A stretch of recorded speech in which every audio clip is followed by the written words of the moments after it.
दानवीर कर्ण के जन्म की कहानी महाभारता स्टोरी इन हिंदी। धृतराष्ट्र, पांडु और विदुर के पालन पोषण का भार भीष्म के ऊपर था। तीनों पुत्र बड़े होने पर विद्या अध्ययन के लिए भेजे गए।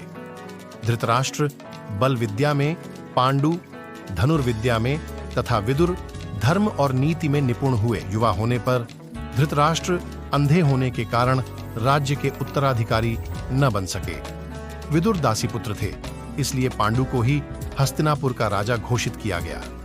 भीष्म ने धृतराष्ट्र का विवाह गांधार की राजकुमारी गांधारी से कर दिया।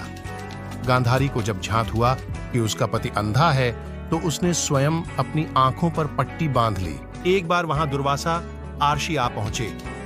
कुंती ने उनकी भी मन लगाकर सेवा की।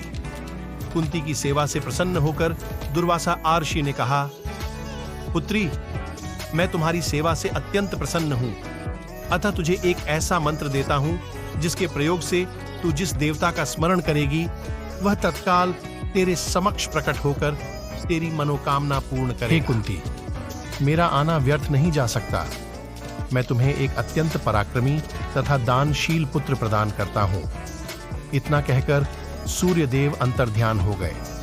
कुंती ने उसे एक मंजूषा में रखकर रात्रि बेला में गंगा में बहा दिया।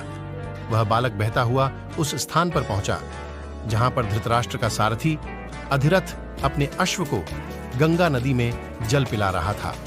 उसकी दृष्टि कवच कुंडलधारी शिशु पर पड़ी। उन्होंने उस बालक को गोद ले लिए। उस बालक के कान अति सुंदर थे, इसलिए उसका नाम कर्ण रखा गया।